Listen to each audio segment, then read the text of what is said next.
Welcome back to Cana. Alright, so let's continue. Yeah. Alright. Let's see if we can find So some how more. many memories are missing actually from this current period? I forgot. Well, we have 2 more relics to get, and there's also 2 more memories we can get. Well, 3 actually, because this one has this is the one that has 4, if I remember correctly. Yeah. I also noticed just now Kena's stance when she's guiding the mass of the puffballs. She's like tippy-toeing. So you're playing the PS5 version of this game? Kenna, Yes. you just got knocked on the side and she didn't even... She just took doesn't that like a flinch, champ, I see. Kenna is tough as nails, Jova. Don't you see? Jova, super armor pairing. Don't you Yeah, know? it's like Jova. It's like the illusions we've made to in previous parts. She's like a Ghibli character. I like how she goes, whack, ow, whack, whack, whatever.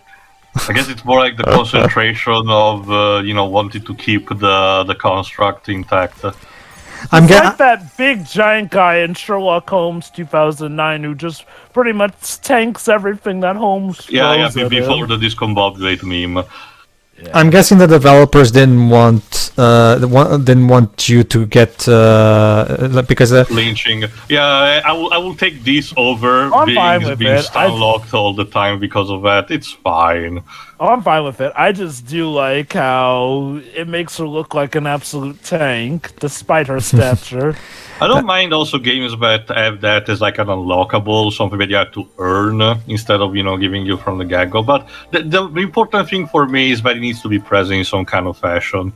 Also, nice farming there, Pedro. yes, that's what I'm doing here because, like I said, Pumpkins? if you Yeah. do Like pumpkins, yeah. if you do make them all, you actually do gain more skill points. So yeah, the game will reward you for doing all this stuff. So This yeah. just in.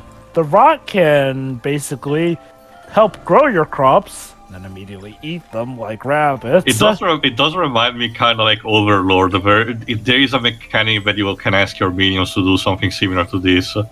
Oh, All right, look what we found. Oh, hello there's someone there. inside it. Why were you inside the pumpkin that we grew? Because Jova, because This is indeed a disturbing universe. And we also get the themed hat. Get now the rot wisps. They can help till your crops, save your lives, do your taxes, watch Please your don't eat children them when you need to accidentally. leave. And they can also help you move on properly to the afterlife. Get now for $19.99 and grow them into a multitude. with that voice of yours, Jova, you sounded like the Space Shack and guy from Mad TV. Yeah, don't you see, Java? This kind of product needs to be sold in a more aggressive way, kind of like Billy Mays. That's Spishwax protecting your car against water damage. Unfortunately, sorry, go on. Sorry, go on. Okay, you want to talk big advertisement?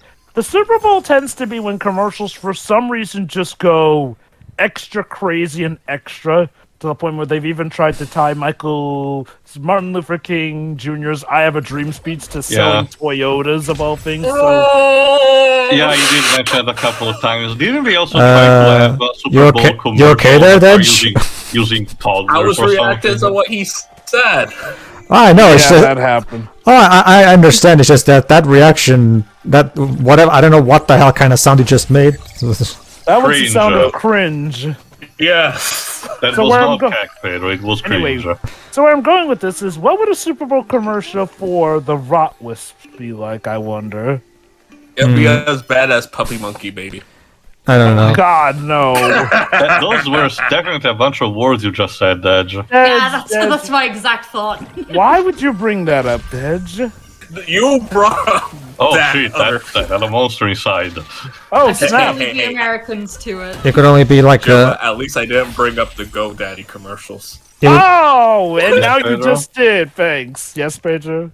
no. You could do it like the Spishwax commercials, like I said. Like it's like that's Spishwax protecting your car against water damage. Unfortunately, Spishwax. Somebody would- Go on. No, go ahead. No, you go ahead. Somebody would just mistake them for a football, probably. Mm-hmm. Oh, yes, go on. Unfortunately, Spishwax won't protect your car against paint, tar, and they keep dumping all that stuff in the car as they say the thing, rocks, Easter rocks, Easter eggs, baseball bats. And then they keep mentioning, and then later on they start. They say, "Did we mention baseball bats?" Just as an excuse to bang the car more with baseball bats even more. So this kit, so this kit is literally just an excuse to destroy this car with as many creative ways as possible.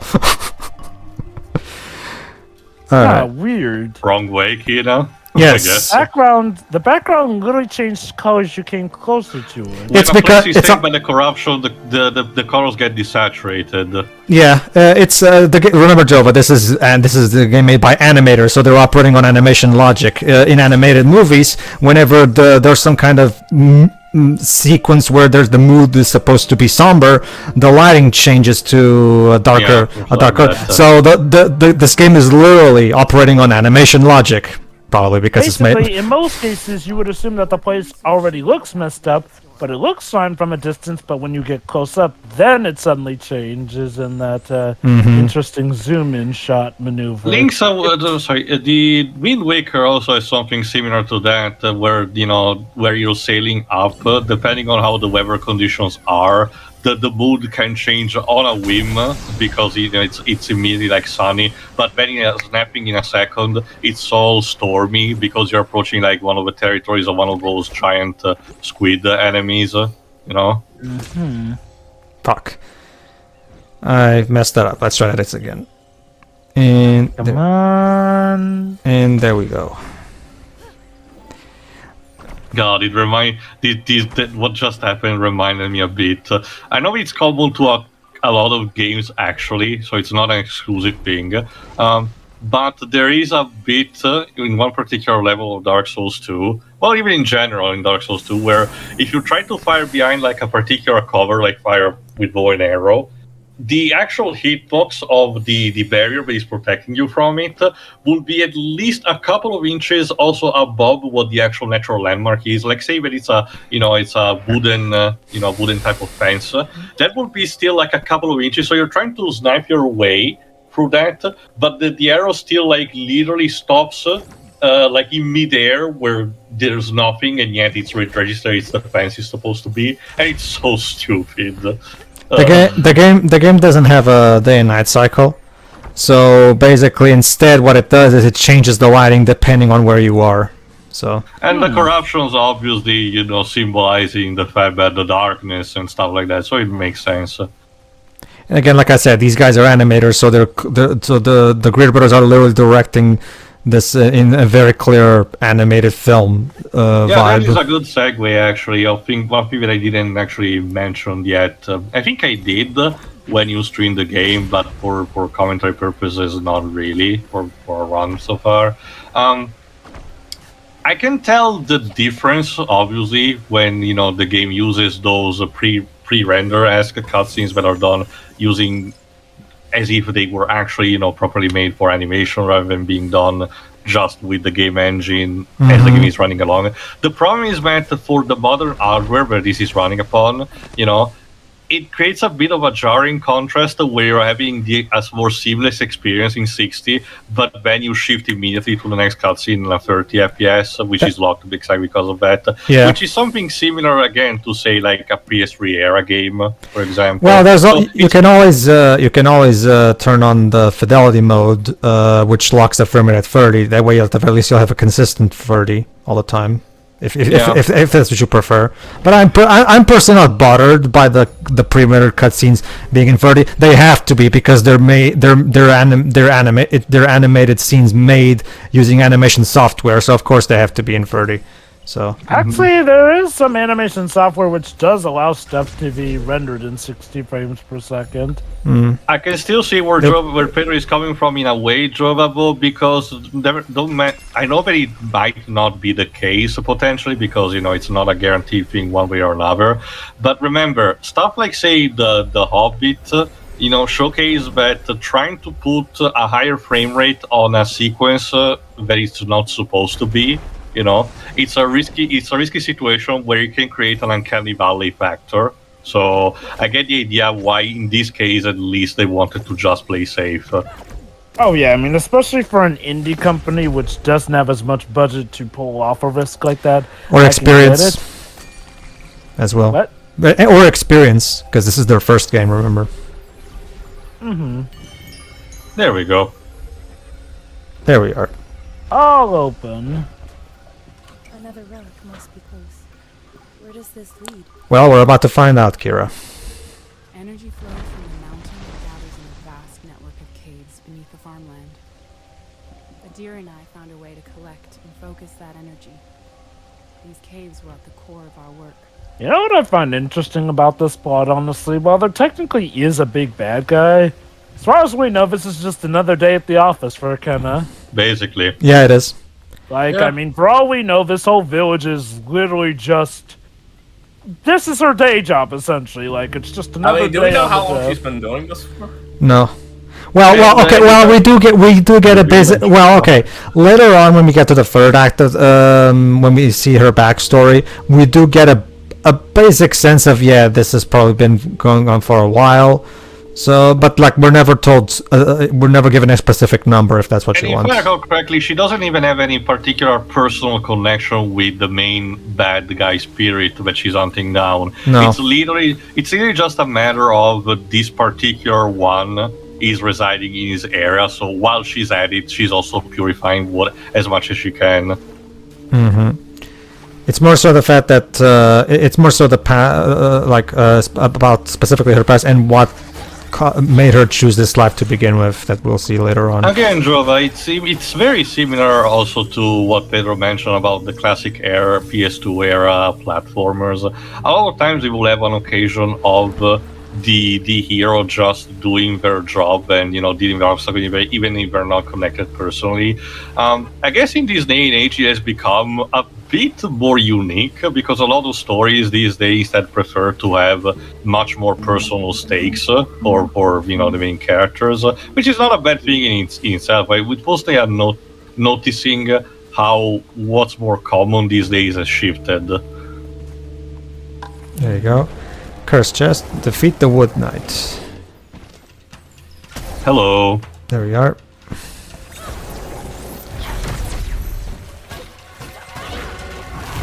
Whoop. Ow. And alright. So yeah, defeat this boss and you got your reward. Like that.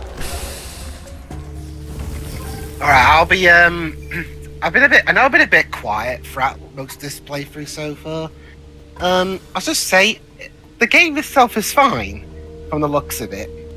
But it seems to be one of those stories that's more lore focused than anything else, with only little bits of characters scattered throughout, which is, I'm not saying is bad or anything. It's just not my cup of tea for a story. I suppose one could argue that, yes, this game is incredible by indie game standards. By regular game standards, okay, it's still better than a lot of what's out on the AAA market, true, but Yeah. by Oops. regular game standards, this is Oh, like miss. just... Ow. Wow, what happened? Kira got squashed by one of the rocks that was supposed I got- to be in that place. Yeah, I got crushed by one of the Another rocks. day on the job, guys. Just another day on the job. What a crushing defeat. This is not King's Quest. King's Quest made that joke. Anyway, you were going to say something, Pedro? Well, the story. Well, here's the. The story covers. What? Or actually, I was the one talking at the time, but if you want to, go on. Well, there was a story that does cover the topic of death and grief, so it's not like it doesn't have anything outside of the lore. I feel like it's something like this story is more like I think probably what you mean is that the story is much more somber in tone. Decentralized. And it's less. It doesn't have the it's much more methodical compared to something like what you see in a typical animated film nowadays. Also, I think, correct me if I'm wrong, Dibs, I think it might also be because, well, you do have a plot, like, very blatantly, but there's also, like, in between asides combat, it's very quiet, and I'm guessing a lot of people aren't really into that. Yeah. Okay, That's my thing. that being said, Dweebs, you can at least I guess you can tell that this is miles better than Prince of Persia: Warrior Within in terms of how the quiet moments are paced between the they? actual story beats. Are they really that comparable then? In a way, yes, actually. Okay, it's a bit hard to explain because it requires a lot of context based on the previous games, but, just for mentioning to you, Dweebs, or I know that your memory is what it is, but just for the sake of it. Because I'd argue more this would be like the Prince of Persia 2008 reboot. In a way, yes, because I guess. in a way, yes, because it is that one also has the idea of the prince is not there for a strictly personal reason, but instead it's just a run-of-the-mill situation that it runs into, kind of your typical, Sinbad kind of story, which was common for the 1001 Night. Go on, Jova. And that one did have something of an angle of also helping put some things to rest. The thing with that is that the thing is that what both the prince and Elika talked constantly throughout their journey. So there weren't like a lot of quiet moments like that. Where within, in comparison, kind of fits in terms of actually how the story is paced. Mind you, the quality is on everything entirely, obviously, but in terms strictly how for pacing like that, it's kind of like similar to this. But you were saying also before, Jova? Right, I feel like this game is one of the ones that is just there to be appreciated for how it excels at being good. Not amazing, not terrible, just, very, very good. And again, there is nothing wrong with that. I do think, sometimes whenever people are expecting, something to be this most amazing, incredible thing ever, sometimes they are setting themselves up for disappointment, because not everything needs to be absolutely incredible. Now, I'm not saying that that's an excuse for people to slouch and not do the best that they can, but sometimes when a product just, does its own thing and excels at being itself, and, that resulting in a good thing, obviously, that is an important part to remember. It does help us appreciate sometimes even the greater miracles when something really is amazing. That's the thing. So, go on, I thought you were done. This game in a nutshell, I'd say, excels at what it wants to do. Now, if you're not into, stories that, don't always have a lot of stuff in between the points here and there, then maybe it might wear on you a bit. Me personally, I do like the story. I can acknowledge how it may not be for everyone. Not because it's too somber. Maybe, I guess, because, it is kind of a bit simplistic here and there. Again, nothing wrong with that. But if you're hungering for something a bit more meaty, this might not be the game for you. Again, there's a niche for everyone. I don't think it's so much that. I think it's more so, let me put it this way. Because the story technically has a lot of substance. Whenever we, for example, I'm not going to talk about what comes after this, because spoilers, but, let's go back to Taro's story. It's all, family, perseverance, survival, and, of course, grief and death. So when the plot does come into play, it does a fantastic job exploring. I had to burp real quick.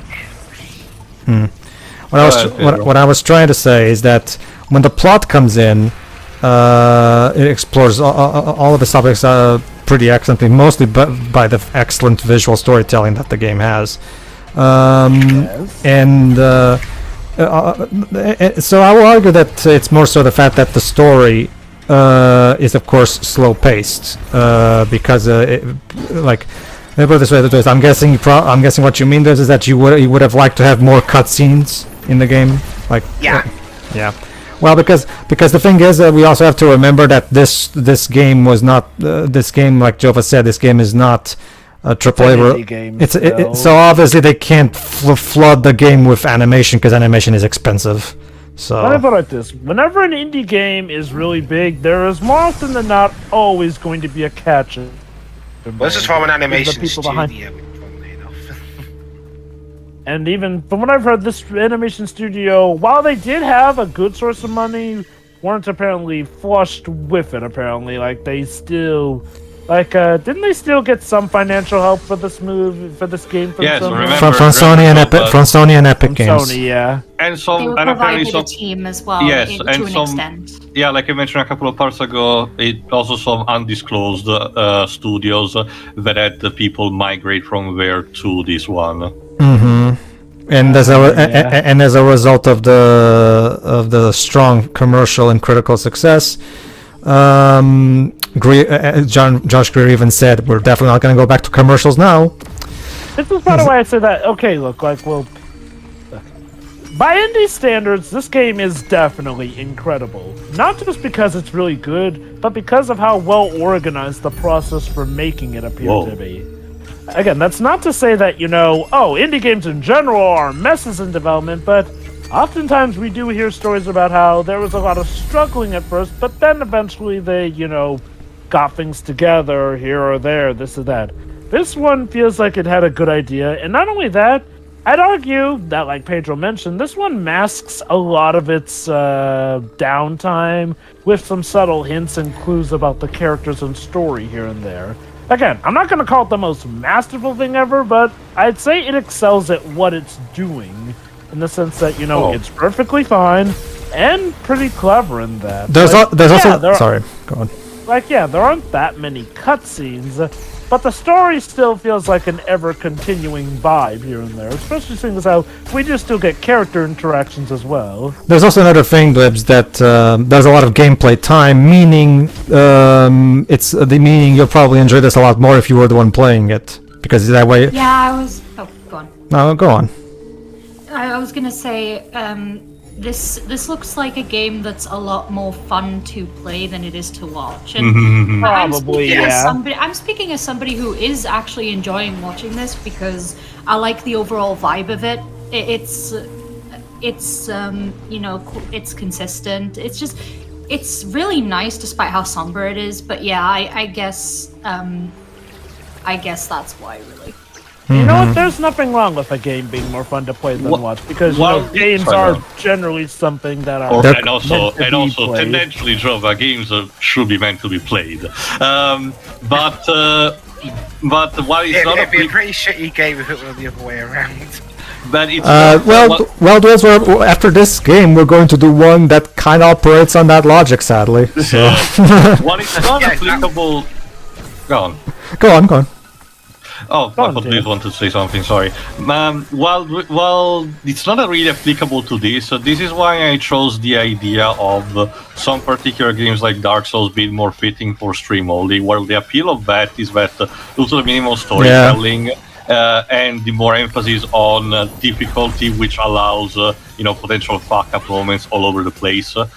It's more fitting for a streaming kind of service, or a more reaction on the moment kind of idea, which is, I found it hilarious, which despite the game being more than 10 years old, even to this day, this model is so applicable, because recently, of all people, Adam from YourMovieSucks.org started a playthrough of it, and it's absolute golden, because all the exact things that happened to people who test the game for the first time all those years ago is still happening to this very day. That's also a testament of how the game works. But some particular other games which involved, that kind of factor or multiple choices that or don't have any particular moments worth talking about, still do fit that kind of criteria. Not necessarily this one, which is why I do prefer the approach that this is technically treated as a normal run for us rather than the streaming streaming thing.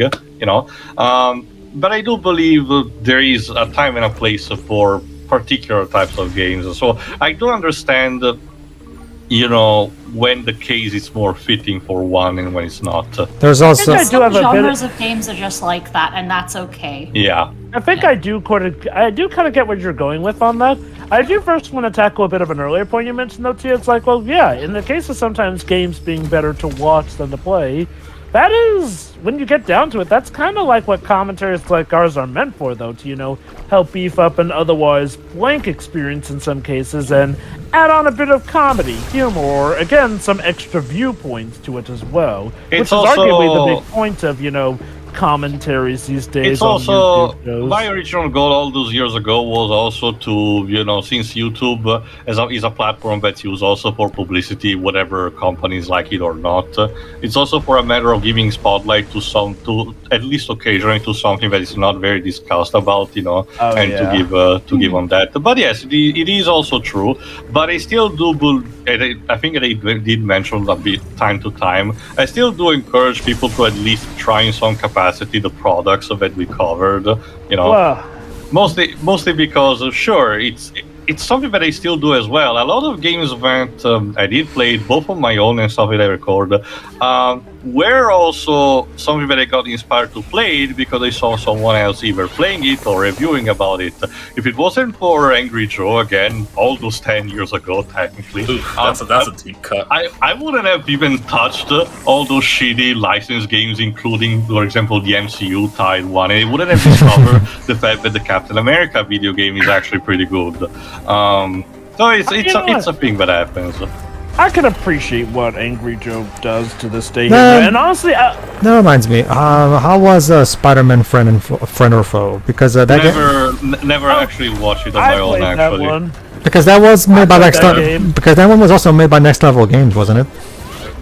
Huh. No. No. I'm pretty sure that one was made by Beanox. Let me check. No, Binox wasn't Binox didn't start working on the games until Shattered Dimensions. Yeah. Friend or Foe was in the era beforehand. Let me see. It was the last game to use the Sam Raimi aesthetic to be based on the same. okay. Both of you are correct. Next Level Games did the base version, as in for PlayStation 2, Xbox 360, and Wii, but the PC version was ported by Beanox. Well, there you go. Then there you go. There's While a, Artificial Mind and Movement did the Nintendo DS. well, and the Beanox's PSP. Beanox's ports of those games were straight up ports. They weren't completely different versions, fortunately. So. Well, in some cases, but okay. To be fair, their porting jobs are why eventually they became the de facto studio. Oh, I get that. I get. Spider-Man games for better or for worse. But anyway, Well, I get that, Joe. But I've been recently trying their PC ports. I mean, their PC port of Ultimate Spider-Man is the same game. Their PC port of Web of Shadows is the same game.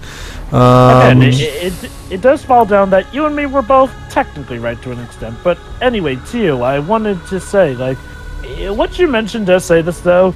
For all its problems, I do think YouTube is probably, well, okay, in the long run. Hold YouTube on, let is probably me. one of the best. Let me mention this because. Hold on. And there's another memory. There you go, too. Oh, Go okay. on, carry on. YouTube is probably one of the best things that's happened for the video game reviewing market. As in, it gives people who actually properly play the games a means to get stuff out to audiences rather than. Okay, look, I'm not gonna say all official game reviewers are crap here and there. But I will say that there is a lot of case of corruption in there. Sometimes companies literally paying off reviewers to give us a review. There are some cases where a company will Also- actually fire a Okay, reviewer. give me a second, Joe. What the fuck is going on with the music? Like, not in a sense of the music itself, but it's kind of has been growing for a couple of minutes now. Like, what's happening? It's because. Like, It's what's because gonna happen? you'll see. That's because Theo, if you look over there in the background, you'll see that we're near the giant tree that's constantly throwing energy at us. So yeah, basically, it's Do I for You the. can see the roots. Do I poking need out. to yell now? There you go. See, that's why. Oh. In the meantime, Oh my God, memory. it's the Witch of Isolite.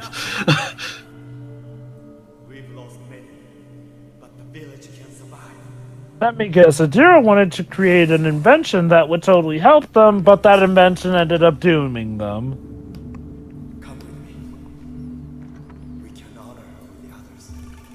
Oh, she and could her not. lover. She could not move on even when she was alive. Mm-hmm. Ironic. Let me Yeah, guess. there you go. Let me guess. That's the core theme. Like I said, that's the core theme of this game. Not letting go of your grief. Go on. Let me guess. And her lover, who's helping us now, that's the one who died. Hence the whole "you can honor her later" bit. Very good. Awkward, isn't it? But yeah, no, like, it's interesting you say that, Jove. I actually did have something to say about critics regarding this game. But let me first mention, it also has to do with the fact that we were talking about the Prince of Persia games that we commented on earlier. Because those games were also a lot like this. Again, this is a throwback to that era, this game.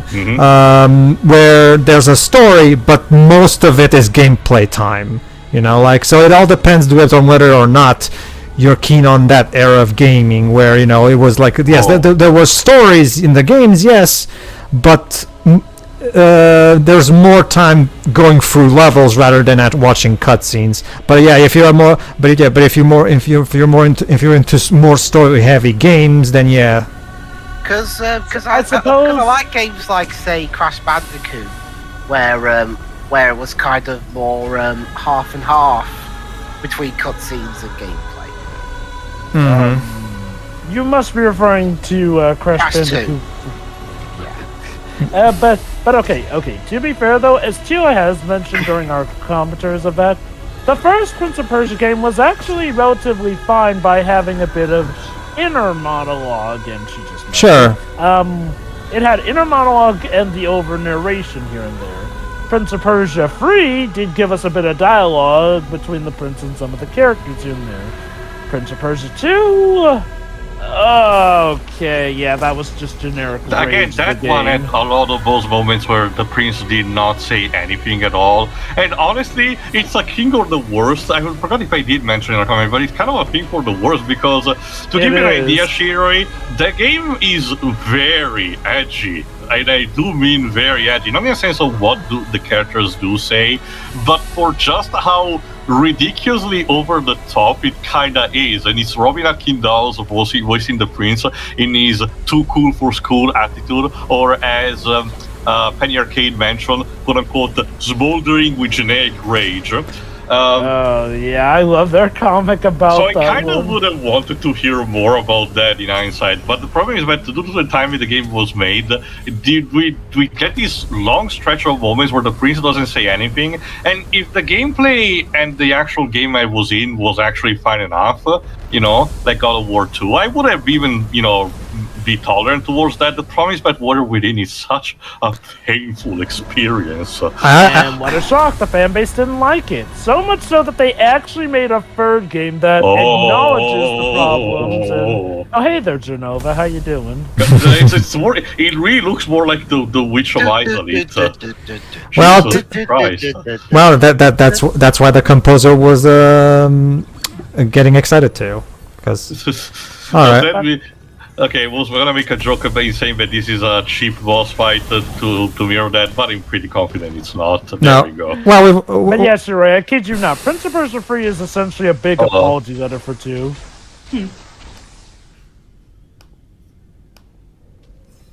So what object is tied to this memory? A stone? The And P3 player. That That's explains not a the P. music. That explains the music getting louder. Some dickheads turning it up, trying to deafen us. Wait, hold on. Was the stone rolling? we'll see. You'll see. Hold on, Who said that? Kira. Oh. And kind of get squashed together. Of course, part of her invention. Mm-hmm. The elevator. I call it the transporter. I'm sorry, Tia. Can you say that name again? I was just joking. Okay, good. It's like, I was gonna say, you call it that too, huh? All right. No. Speaking of, oh no, go on. No, go on, Shira. I'm guessing we're gonna call on Dibs for some elevator music now, as per the Dark Souls runs, since we already mentioned that. Yeah, sure. That being said, Just a small cutscenes. Yeah, there we go. Sorry, Dibs. So you guys Don't worry, I got got to do a bit of it. Speaking of which, you guys got to Dark Souls 2, right? We just started it, Java. right Is it here. as unfair as I've heard it is? We've just started. So yeah, we got the relic, but the village heart is gone. Village Heart. AKA that thing that you've been. Well, yeah, it's probably up there with where Adira is. Yeah. They tried to move mountains for her. I know it's hard to revisit the past. I'm glad you've come, Kano. I believe you can help her find peace. Be careful. Can you speak up a bit? The music's loud. I think There's another some thing. audio balancing issues there I think, for a second. I think Yeah. another thing that is connected to what I mentioned before about the cutscenes is that because of how some particular ones are structured, where it's just the back and forward shots, so typical of games like say Mass Effect, for those ones, the 60 frames per second is retained because it's additionally seamless through the game anyway. So that's also one thing that did put me a bit of small jarring for the different kind of ratio as well. But again, we already discussed about that.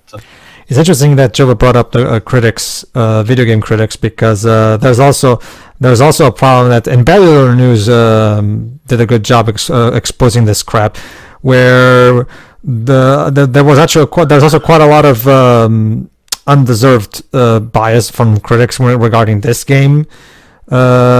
Specifically talking about how this game is not exactly doing anything remarkably innovative, or it's not reinventing anything. Well, but it's good. So what? So fucking what? Cares? No, but Look, it's like I said, it excels at what it sets out to do. A lot of product these days in the media in general seems to be receiving this kind of treatment, and I don't understand it either. It's not doing anything unique, therefore it sucks. Like, look, originality can be overrated, and sometimes a story is original only because it goes to the lowest common denominator and is terrible.